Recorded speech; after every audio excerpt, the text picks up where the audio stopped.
She was stitching his future wife's wedding gown when the billionaire CEO walked through the door, and Sophia Valdez felt every thread she had ever sewn come undone inside her chest. The atelier occupied the entire fourth floor of a converted warehouse in Manhattan's Tribeca district. Exposed brick walls met floor-to-ceiling windows that drank in the late morning sun. Bolts of silk and satin-lined custom shelving like soldiers awaiting orders. Mannequins stood at attention throughout the space, each one draped in various stages of bridal dreams. The air carried notes of lavender steam and the faint mechanical hum of sewing machines working somewhere in the back rooms. Victoria Ashford entered first, her Laubautins clicking against the polished concrete floor. She moved with the confidence of a woman accustomed to being watched, her honey-blonde hair falling in perfect waves past her shoulders. Her hand rested on the arm of the man beside her, proprietary and proud. Marcus Sterling followed his fiancée into the showroom, and Sophia's needle froze mid-stitch. The billionaire CEO looked exactly as she remembered. Dark hair silvered at the temples now, jaw sharp enough to cut glass, eyes the color of aged whiskey that had once looked at her like she was the only woman in any room. He wore a charcoal suit that probably cost more than her monthly rent, tailored to emphasize shoulders broad enough to carry empires, or break hearts. Sophia sat at her workstation near the largest window, positioned where natural light served her detailed beadwork best. Her dark hair was pulled back in a low bun, practical for work. Her profile caught the sun as she leaned over ivory silk, and her belly, round, full, unmistakably 8 months pregnant, pressed gently against the edge of the table. She felt him before she saw him. The shift in the room's energy, the way the air seemed to compress around a presence too large to ignore. When she finally lifted her gaze, Marcus Sterling stood frozen near the entrance, his face drained of color. Recognition crashed between them like waves against rocks. Sophia held his stare for exactly 2 heartbeats. Then she returned to her needle and thread, guiding a crystal bead into place on the bodice she'd been perfecting for the past week. The same bodice that would eventually wrap around Victoria Ashford's torso as she walked toward Marcus at the altar. The billionaire CEO's fiancée was saying something about the lace, the beadwork, how the train would look in photographs. Sophia heard none of it, her ears filled with the rush of her own blood, the thunder of a heart she thought she'd trained to stay quiet. "Marcus," Victoria's voice cut through, "you look pale. Are you feeling all right?" "Fine," his response came rough, forced. "Just the light in here, it's intense." Victoria accepted this with a small frown, but turned back toward the sample gown on display. Sophia used the moment to steady her breathing. In through the nose, out through the mouth. The same technique that had gotten her through labor classes, through lonely nights, through the slow work of rebuilding a life from the debris Marcus Sterling had left behind. The gifted designer did not falter. She completed her current stitch, secured the thread, and reached for another bead. Her hands remembered their purpose even when her mind wanted to forget everything else. Victoria drifted closer to the workstation, drawn by the intricate crystal pattern taking shape on the silk. She bent to examine the detail, her expensive perfume preceding her like an announcement. "This is extraordinary work," Victoria said, her voice warm with genuine appreciation. "You must have been doing this for years." Sophia looked up at the woman who would wear this dress. The woman who now wore the life Sophia had once imagined for herself. Her expression betrayed nothing. "Thank you. My grandmother taught me when I was young. She believed every stitch should matter." "It shows," Victoria smiled. "There's something almost meditative about watching you work, like each bead has its own purpose." "Each one does." Sophia's needle pierced the fabric again. "A dress holds memory. It remembers the care that built it." Victoria seemed charmed. She had no idea she was complimenting the craftsmanship of a woman who had once fallen asleep in her fiancé's arms, who had once believed she would spend forever learning the geography of his silences. The billionaire CEO moved then. Sophia tracked his approach through peripheral vision as he crossed the showroom with the deliberate steps of a man walking toward something he feared. When he reached her workstation, she did not look up. She simply continued her work, her hands steady as stone. "I didn't know you worked here," Marcus said quietly. The needle paused for half a breath, resumed. "I didn't know you were getting married," Sophia replied, her tone as even as a flat horizon. Victoria turned at the exchange, her gaze sharpening. "Do you two know each other?" The question hung in the air like smoke from a fire everyone was pretending not to see. Marcus's jaw tightened. Sophia watched him calculate the lie, the truth, the 1,000 things in between. "We had mutual friends," Marcus said finally. "Years ago." Sophia answered before the silence could grow suspicious. "A long time ago, different lives." She looked up at Victoria with an expression so composed it bordered on kindness. "You've chosen a beautiful design. The silhouette suits your frame perfectly." The deflection was elegant. Victoria accepted it, though something flickered behind her eyes, the instinct of a woman filing information away for later examination. The atelier owner appeared then, all professional smiles and perfectly timed intervention. She guided Victoria toward the fitting platform, explaining the process, offering champagne, filling the space with the comfortable chatter of commerce. Marcus remained near Sophia's workstation. Neither of them spoke. The weight of everything unsaid pressed down like a physical force, and Sophia felt it in her shoulders, her spine, the small of her back where the baby's weight had taught her new meanings of endurance. She thought he might leave. She hoped he might leave. Instead, the billionaire CEO lowered himself into the chair beside her workstation, close enough to speak without being overheard, far enough to maintain appearances. "Sophia." Her name in his mouth sounded like a wound reopening. "Mr. Sterling," she emphasized the formality, "your fiancé is waiting." "She can wait." "That's not what you told me 12 months ago." The words landed with surgical precision. Marcus absorbed the impact without visible reaction, but Sophia saw the muscle jump in his jaw. She knew this man's tells. She had memorized them during 2 years of learning his language, the slight tension around his eyes when something hurt, the way his hands would find busy work when his mind raced. "I deserved that," he said quietly. "You deserve worse." Sophia secured another bead, her movements mechanical with practice. "But I'm not in the business of giving people what they deserve. I'm in the business of making dresses. So unless you have opinions about crystal placement, this conversation is over." Victoria's laughter floated across the showroom, bright, uncomplicated, the sound of a woman who had never been dismantled by the man beside her. The atelier owner was holding up veil samples, and Victoria's attention had fully shifted to her own reflection in the mirror. Marcus watched Sophia work for a long moment. His gaze moved from her hands to her belly and back again, cataloging changes, measuring time. "How far along are you?" The question felt like trespassing. Sophia's fingers tightened around her needle. "That's not your concern." "I'm asking anyway."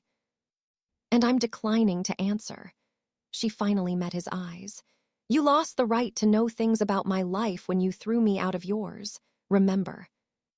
12 months ago, on a night Sophia had replayed 10,000 times, she had walked out of Marcus Sterling's penthouse believing she was worthless. Believing she had somehow failed to be enough for a man who had promised her everything and delivered nothing but a carefully constructed cruelty designed to make her leave and never return. She remembered the way he had looked at her, cold, distant, as if the past 2 years had meant nothing. She remembered his words, clinical and precise. "This isn't working anymore. I'm not the man you need. I was selfish to let you believe otherwise." She remembered walking away with her spine straight and her dignity intact, refusing to cry until she reached the elevator, refusing to break until she was alone.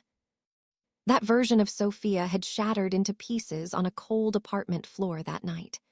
The version sitting here now had been assembled from what remained, stronger in some places, scarred in others, held together by work and will and the child growing inside her. Sophia. Don't. The word came out sharper than she intended. She softened it with effort. Whatever you're about to say, don't. I'm not interested in explanations. I'm not interested in apologies. I'm interested in finishing this dress so your fiancé can walk down the aisle looking like the woman she deserves to look like. She paused. And then I'm interested in never seeing you again. Marcus leaned back in the chair. Something passed across his face, pain, perhaps, or the recognition of consequences finally arriving. He had built an empire on reading rooms and anticipating moves, but he had not anticipated this. He had not anticipated her. You're angry, he said. I'm working. Sophia resumed her stitching. The two aren't mutually exclusive. I never wanted to hurt you. Then you failed spectacularly. She didn't look up. Because I spent 6 months putting myself back together after you decided I wasn't worth keeping. I spent 6 months wondering what was wrong with me, what I did wrong, why I wasn't enough. Her voice remained steady, but each word carried weight. And then I spent 6 more months realizing the problem was never me. It was always you. Victoria's voice carried across the showroom. Marcus, could you come look at this? I want your opinion on the train length. The billionaire CEO rose slowly, his expression unreadable. He looked down at Sophia one final time, and for a moment, just a moment, she saw something crack behind his careful composure. Something that looked almost like grief. For what it's worth, he said quietly, I'm sorry. It's worth exactly nothing. Sophia guided her needle through another bead. But thank you for the sentiment. Marcus walked away. Sophia watched him go through lowered lashes, her hands never faltering, her heart hammering against her ribs like it wanted to escape. She had dreamed of this moment, the confrontation, the chance to say everything she'd rehearsed in the dark hours of too many sleepless nights. The reality felt nothing like the dreams. It felt worse. Victoria and Marcus circled the sample gown together, discussing details Sophia would eventually execute. The atelier owner made notes. An assistant appeared with champagne flutes. The ordinary business of wedding preparation continued as if nothing had shattered beneath the surface. Sophia returned to her work. The beadwork section was nearly complete. Another hour, perhaps 2, and she would move on to the hem reinforcement. Her grandmother's voice echoed in her memory. The thread doesn't care about your troubles, Mija. It only knows whether you pull it straight or crooked. She pulled it straight. She always pulled it straight. The baby shifted inside her, a small flutter of movement that had become as familiar as breathing. 8 months of carrying this child had changed everything about how Sophia understood strength. She had learned that courage wasn't the absence of fear. It was showing up anyway. It was threading needles when your heart was breaking. It was building beauty with hands that wanted to tremble. She thought about the father. Nathan Chen, an architect she'd met at a gallery opening 4 months after Marcus destroyed her world. Their relationship had been brief and honest, 2 lonely people finding temporary comfort in each other's company. When she discovered the pregnancy, Nathan had offered everything: marriage, partnership, whatever structure she needed. Sophia had declined. She wanted this child to be hers. Not an obligation, not a compromise, not a reason for 2 people to pretend they fit together when they didn't. Nathan remained in the picture, supportive from a distance, willing to be involved as much or as little as she allowed. But the raising, the shaping, the daily work of building a new human being, that belonged to Sophia alone. She had spent too long letting men determine her future. This time, she would determine her own. The afternoon unfolded in increments. Victoria tried on the sample gown, made notes about adjustments, discussed delivery timelines. Marcus stood near the windows with his arms crossed, performing the role of patient fiancé while his eyes kept drifting toward the workstation where Sophia bent over silk and crystal. She felt his attention like heat on her skin. She refused to acknowledge it. Victoria's fitting concluded. The atelier owner walked the couple toward the front desk to handle payment and scheduling. Sophia used the moment to stretch her back, one hand pressed against the ache that had become her constant companion. Marcus materialized beside her again. He must have found an excuse to linger while Victoria finalized paperwork. "The father," he said, his voice low. "Is he?" "Not in the picture," Sophia cut him off. "By my choice." Marcus processed this. She watched him do the math. 8 months pregnant meant conception 4 months after their separation. Someone else had touched her. Someone else had been close enough to create what grew inside her now. "Sophia, I need to tell you something." "No." She rose from her chair with effort, one hand supporting her lower back. "You don't. You need to sign whatever papers your fiancé is signing, and you need to walk out that door, and you need to leave me alone. There's more to what happened between us." "I don't care." She faced him fully for the first time, her voice quiet but fierce. "Do you understand? Whatever reasons you had, whatever justifications you've built, I don't care. I survived you, Marcus. I rebuilt everything you broke. And I absolutely refuse to let you complicate the life I've made." Victoria appeared at the showroom entrance. Her gaze swept toward them, taking in the proximity, the tension. "Marcus," her voice carried an edge now, "we should go." The billionaire CEO held Sophia's eyes for one more heartbeat. Then he stepped back, creating distance that felt like more than physical space. "We'll be in touch about the final fitting," the atelier owner was saying, guiding Victoria toward the door with professional smoothness. Marcus followed his fiancée. At the threshold, he looked back one final time. Sophia had already returned to her workstation. Her needle moved through silk with the same steady rhythm it had maintained for years, before Marcus, during Marcus, after Marcus. The thread didn't care about her troubles. It only knew whether she pulled it straight or crooked. She pulled it straight. The door closed behind them.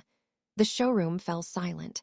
Sophia sat alone with the wedding dress and the afternoon light and the small life turning inside her. She allowed herself exactly 10 seconds to feel the weight of what had just happened. Then she picked up her needle and continued working. There was a dress to finish. There was a baby to prepare for. There was a future to build from the wreckage of the past. The gifted designer would not falter. The memory arrived without permission, sharp as a needle through silk. 14 months earlier, Sophia Valdez had been sitting cross-legged on Marcus Sterling's living room floor, her sketchbook balanced on her knee, afternoon sunlight warming the penthouse hardwood beneath her bare feet.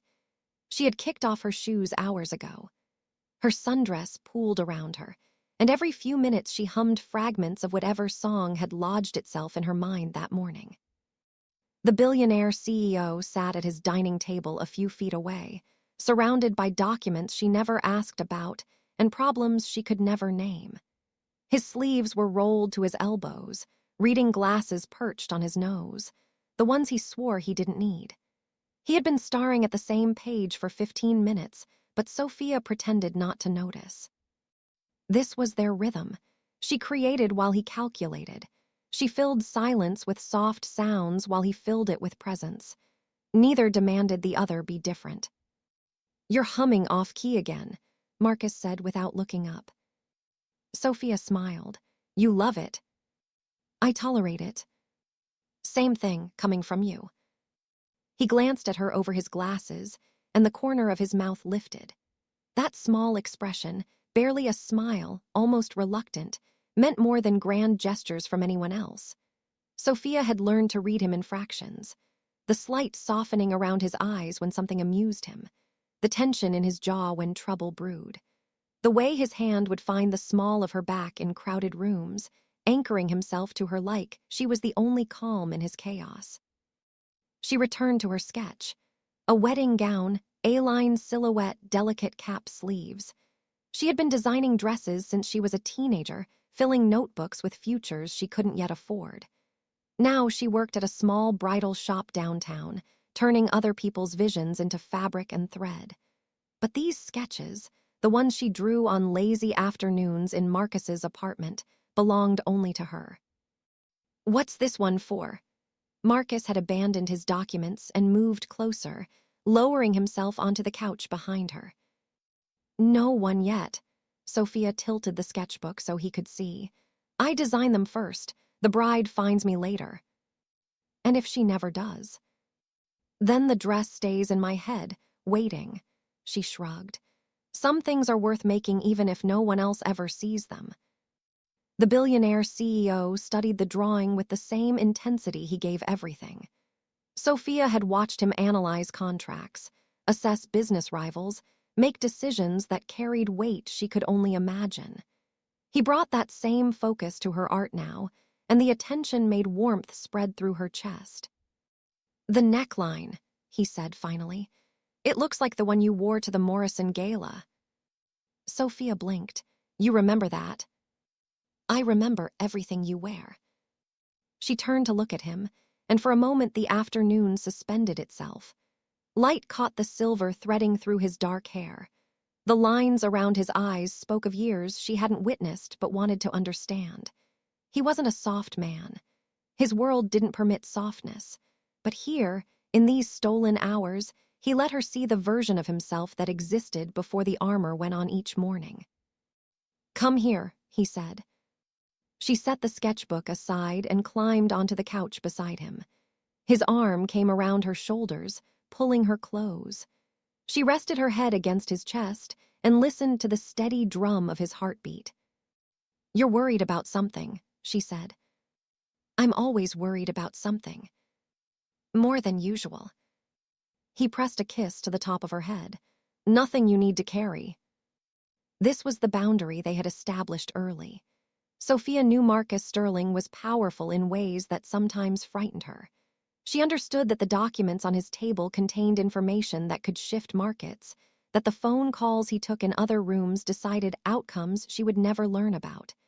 She didn't ask for details. He didn't offer them. Their love lived in the silence between those truths, protected perhaps, but also fragile. His phone buzzed against the coffee table. He ignored it. It buzzed again. "You should answer," Sophia said. "I should stay here." But they both knew he wouldn't. He couldn't. The billionaire CEO's world didn't pause for afternoon sunlight and sketchbooks, and the woman who loved him despite never fully knowing him. The memory released its grip. Sophia found herself back in the present, alone in the atelier after closing time, the wedding dress hanging on its mannequin like an accusation. 3 weeks after that golden afternoon, Marcus Sterling had destroyed everything. The conversation had been surgical in its precision. Sophia had arrived at his penthouse expecting dinner. Instead, she found him standing in the living room with a distance in his eyes she had never seen before. "This isn't working anymore," he had said. "This arrangement, it's run its course." Arrangement. As if 2 years of learning each other's languages, 2 years of building something neither of them had expected to find, could be reduced to a business term. She had tried to argue, tried to understand, but the billionaire CEO had become someone else entirely. Cold, dismissive, speaking about their relationship like it was a failed investment he needed to liquidate. "I'm not the man you need," he had told her. "Someone who can give you a normal life. Children, Sundays without phone calls that pull me away, a future that doesn't come with complications." He had paused, letting the words settle. "I can't offer you any of that. I was selfish to let you believe otherwise." Sophia had gathered her things with trembling hands. She hadn't cried. She hadn't begged. She had walked out with her spine straight and her dignity intact, because falling apart in front of him would have given him something he didn't deserve. At the door, she had paused without turning around. "I would have stayed through anything, Marcus," she had said. "Anything but being unwanted." The door had closed behind her. 6 months of darkness had followed, months of wondering what she had done wrong, what invisible failing had made him stop loving her. Months of therapy and sleepless nights, and the slow, grinding work of reassembling an identity that had shattered on his living room floor. Then Nathan, then the pregnancy, then the terrifying, exhilarating choice to build a life on her own terms. Sophia pressed her palm against her belly, feeling grace shift beneath her skin. She had chosen the name months ago. A single word containing everything she wanted to teach her daughter: elegance under pressure, forgiveness without obligation, the strength to move through the world without letting it make her bitter. The atelier's silence wrapped around her like a familiar blanket. She should go home. She should rest. The doctor had been clear about not overdoing it in the final trimester. Instead, she picked up her needle and returned to the wedding dress. The beadwork was already flawless. Every crystal sat exactly where it belonged. But Sophia's hands needed the motion, the meditation, the reminder that she could still create beautiful things even when beautiful things had been taken from her. She thought about what Marcus had said. "There's more to what happened between us." She didn't want to know. She had spent 12 months building walls against exactly this kind of revelation. The possibility that there was an explanation, a justification, something that might complicate the clean anger she had cultivated. Anger was easier than grief. Anger had structure and direction. Grief just sprawled, shapeless and suffocating. Her grandmother's voice echoed in her memory. "Mija, some threads are meant to be cut. The dress knows. The needle knows. Your hands must learn to know too." Sophia had cut the thread connecting her to Marcus Sterling. She had mourned the loss and moved forward. She had built something new. She refused to pick up scissors that had already done their work. The next fitting was scheduled for the following week. Sophia spent those days in focused preparation, adjusting the bodice to Victoria's measurements, reinforcing seams, ensuring every element of the gown met the impossibly high standards she had set for herself. The work consumed her, which was precisely the point. When her hands were busy, her mind couldn't wander toward territory that served no purpose. But the nights were harder. Grace moved constantly now, restless in the confined space of Sophia's body, and sleep came in fragments between bathroom trips and position adjustments. In those quiet hours, memories surfaced uninvited. Marcus teaching her to dance in his living room at 2 in the morning, both of them laughing at his complete lack of rhythm. Marcus bringing her soup when she was sick, sitting beside her bed reading aloud from whatever novel she had been in the middle of. Marcus looking at her across a crowded room, with an expression that made her feel like the most important person in any universe. The billionaire CEO had been capable of tenderness. That was what made the cruelty so devastating. He hadn't been consistently cold.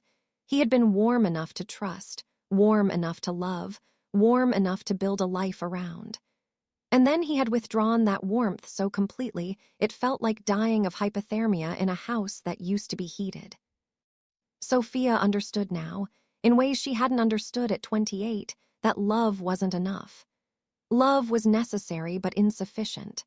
What mattered was what people did with it, whether they fought for it, protected it, communicated through the difficult moments instead of retreating into silence and unilateral decisions.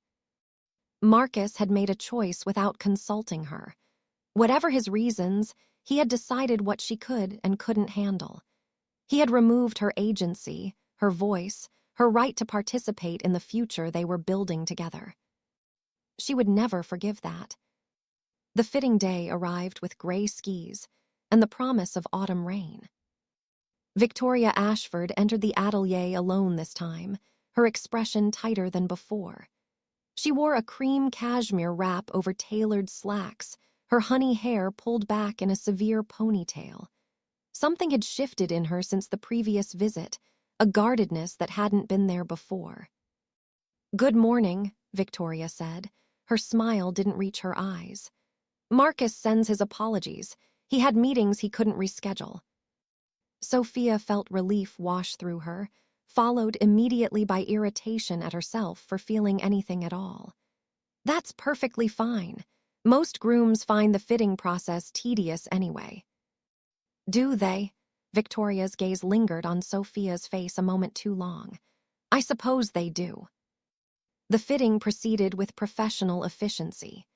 The gifted designer guided Victoria onto the platform, adjusted pins, marked fabric, made notes in her small leather notebook. Her hands performed their work with the mechanical precision of muscle memory, while her mind stayed carefully empty. Victoria stood surrounded by mirrors, examining her reflection from every angle. The dress was coming together beautifully. The bodice hugged her torso perfectly. The beadwork caught light like scattered stars. The skirt fell in elegant lines that would photograph magnificently. "It's stunning," Victoria said quietly. "You do exceptional work." "Thank you." "Marcus mentioned you knew each other before." Victoria's voice remained casual, but her eyes in the mirror were sharp. "He said you had mutual friends." Sophia's needle paused for just a moment. "That's right." "Funny, I asked him about it later and he became very evasive." Victoria turned to face Sophia directly. "Men are terrible liars, don't you think? They believe they're being subtle, but their faces give everything away." The question beneath the question was clear. Victoria Ashford was not a foolish woman. She had noticed the tension during that first visit, catalogued the charged glances, felt the weight of history pressing against the room's walls. Sophia considered her options. She could lie, maintain the fiction of casual acquaintance, protect everyone from uncomfortable truths. She could deflect, redirect the conversation toward hemlines and veil lengths and all the safe territory of wedding preparation. Or she could offer something closer to honesty. "We were involved," Sophia said carefully. 2 years ago, it ended badly." Victoria absorbed this without visible reaction. Her composure was impressive, the product of good breeding and better practice. "How badly?" "Badly enough that I didn't expect to see him again." Sophia met Victoria's gaze steadily. "And badly enough that I have no interest in revisiting any of it. Yet here you are, making my wedding dress." "Here I am." Sophia returned to her pinning, her movements deliberate and unhurried. "The dress doesn't care about history. It only knows whether the stitches are straight or crooked. I intend for yours to be straight." Silence stretched between them. Victoria watched Sophia work, her expression unreadable. "Did you love him?" Victoria asked finally. The question landed like a stone in still water. Sophia's hands faltered for just a moment before resuming their rhythm. "Yes. And now?" "Now I'm making your wedding dress." Sophia looked up. "Whatever I felt for Marcus Sterling ended when he decided I wasn't worth keeping. I've built a life since then. A good life. I'm not interested in dismantling it for the sake of old feelings." Victoria studied her for a long moment. Something shifted in her expression, not warmth exactly, but perhaps recognition. The acknowledgement of one woman seeing another clearly. "He's different since that visit," Victoria said quietly. "Distracted, distant. He thinks I don't notice, but I do." Sophia had no response to offer. The observation felt like dangerous territory, too close to caring, too close to investment in an outcome that was none of her business. "I'm sorry to hear that," she said finally, "but it has nothing to do with me." "Doesn't it?" "No," Sophia's voice was firm.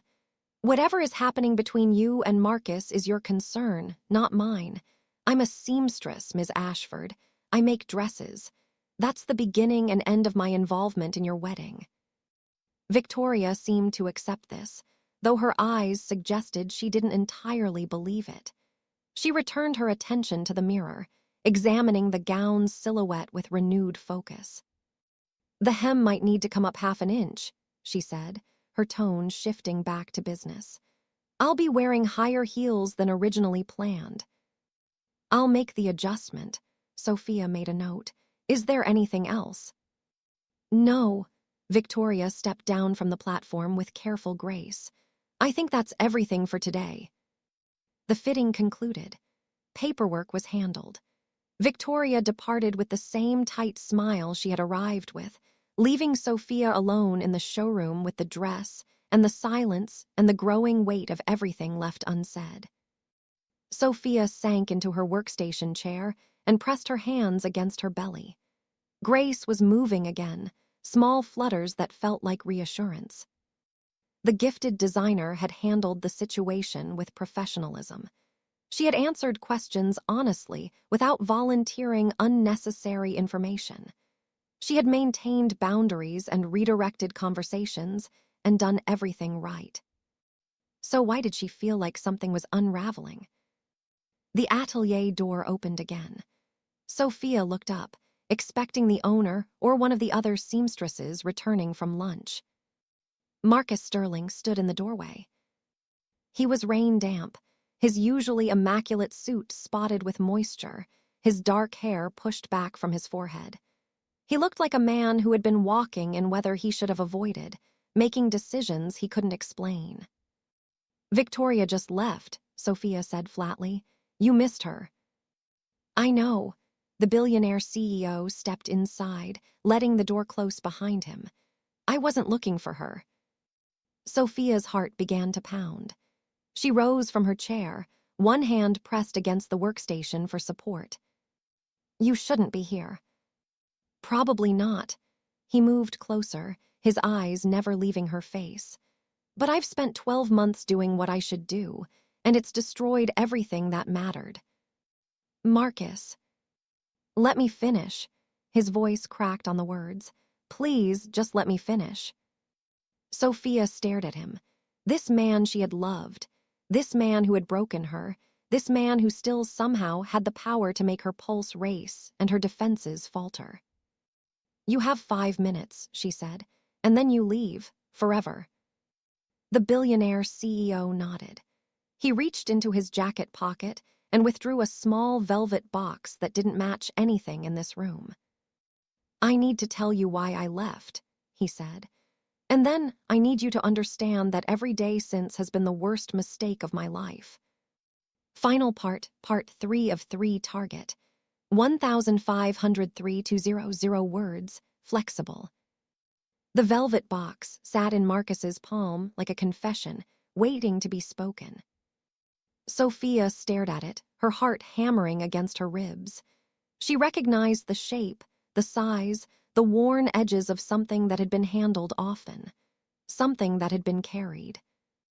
"Open it," Marcus said quietly. "I don't want to." "Please."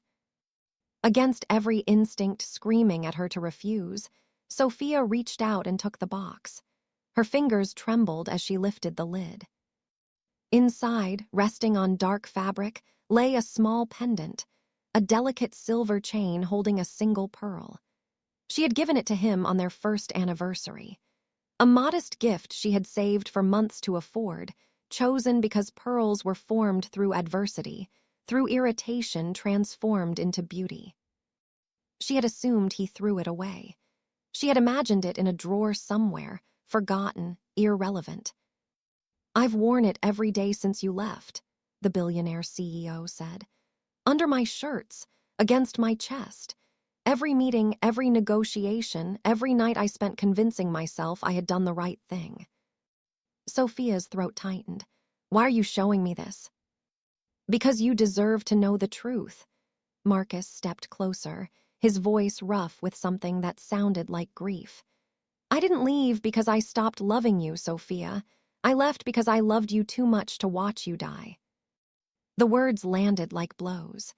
Sophia gripped the pendant so tightly the chain bit into her palm. What are you talking about?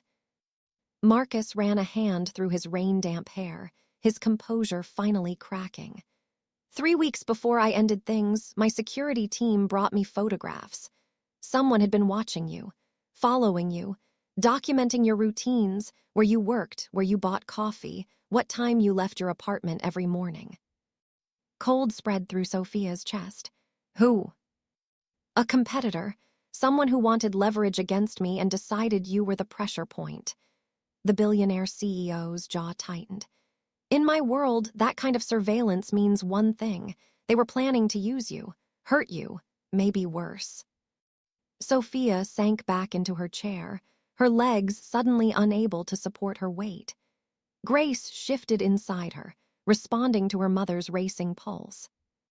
You could have told me, she whispered. You could have explained. And then what? Marcus's voice broke. You would have stayed. You would have insisted on staying because that's who you are. And I would have spent every day watching shadows, waiting for the moment someone decided to prove a point by destroying the only person He stopped, swallowed. I couldn't protect you and keep you, so I chose to protect you. By making me believe I was worthless. Sophia's voice sharpened. By making me think I had failed. By letting me spend 6 months wondering what was wrong with me. Yes, the word came out broken. Because if you hated me, you would stay away. If you thought I never loved you, you wouldn't try to come back. You would be safe, and you would be free, and you would build a life that didn't include men who brought danger to your door. Sophia stared at him. The billionaire CEO stood before her stripped of every defense. No composure, no calculation, just raw pain and the weight of choices that had cost them both everything. You should have let me choose, she said finally. You should have told me the truth and let me decide what risks I was willing to take. I know. You treated me like a child, like someone who couldn't handle her own life. I know. You broke me, Marcus. You broke me into pieces, and I had to put myself back together alone, and it was the hardest thing I've ever done. I know, his voice cracked completely, and I will never forgive myself for that, but I need you to understand, it wasn't because I didn't want you. It was because wanting you felt like pointing a gun at your head. Silence filled the atelier. Rain tapped against the tall windows. The wedding dress hung on its mannequin, a ghost of the future Marcus had chosen when he couldn't have the one he wanted. Sophia looked down at the pendant in her hand.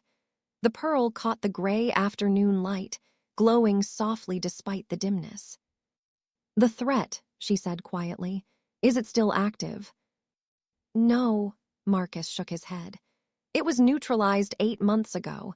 The competitor made a mistake, overextended himself. My team handled it. 8 months ago, Sophia calculated the timeline. You could have come back. You could have found me and explained. I thought about it every day. The billionaire CEO's voice was barely above a whisper. I tracked your movements through mutual acquaintances. I knew when you changed jobs. I knew when you moved apartments. I knew. He stopped, his gaze dropping to her belly. I knew when you started showing.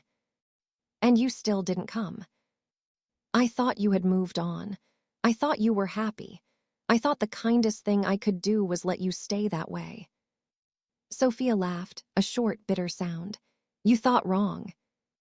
I usually do, when it comes to you. She rose from the chair and crossed to the window, putting distance between them. The rain had intensified, streaking the glass, blurring the city beyond into smears of gray and gold.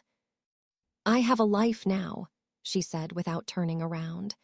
I have a career I built from nothing. I have a daughter coming in 6 weeks. I have a future that doesn't include being protected by men who think they know what's best for me. I know. I'm not the woman you left, Marcus. That woman trusted too easily. She believed love was enough to carry people through anything. She was wrong. Sophia, the woman I am now knows better. She turned to face him. Love isn't enough. Love is just the starting point. What matters is what you do with it, whether you fight for it, communicate through it, let the other person participate in decisions that affect their own life. The billionaire CEO absorbed the words like body blows. He didn't defend himself. He didn't argue. He simply stood there and accepted the truth she was offering. "You're right," he said finally. "About all of it. I made a unilateral decision about your life without consulting you. I prioritized my fear over your autonomy. I told myself I was being noble when I was really just being a coward." "Yes. And nothing I say now can undo the damage I caused." "No, it can't." Marcus nodded slowly. He looked at the wedding dress, then back at Sophia. "I'm calling off the engagement," he said quietly. "Not because of you, because Victoria deserves someone who can give her his whole heart, and mine has never been available. She knows it. I think she's always known." Sophia felt something shift in her chest. Not triumph, not satisfaction, just the recognition of choices finally being made honestly. "That's between you and her." "I know." The billionaire CEO moved toward the door, then paused. "I'm not asking you to forgive me. I'm not asking for another chance. I know I destroyed any right to those things 12 months ago." "Then what are you asking?" Marcus turned back. His eyes held hers with an intensity that made her breath catch. "I'm asking you to know that you were never unwanted. You were the most wanted thing in my life. And losing you didn't protect me from pain. It just guaranteed I would carry it forever." He reached for the door handle.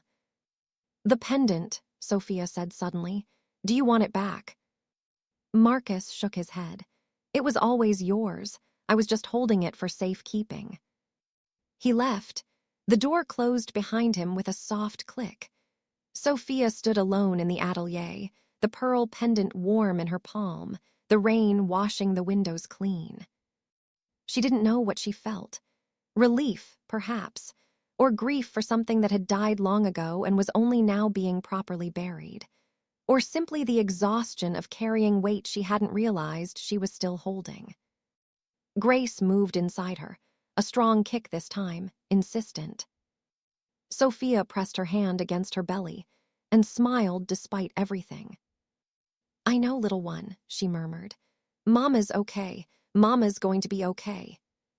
She returned to her workstation. The wedding dress waited on its mannequin, unfinished, uncertain.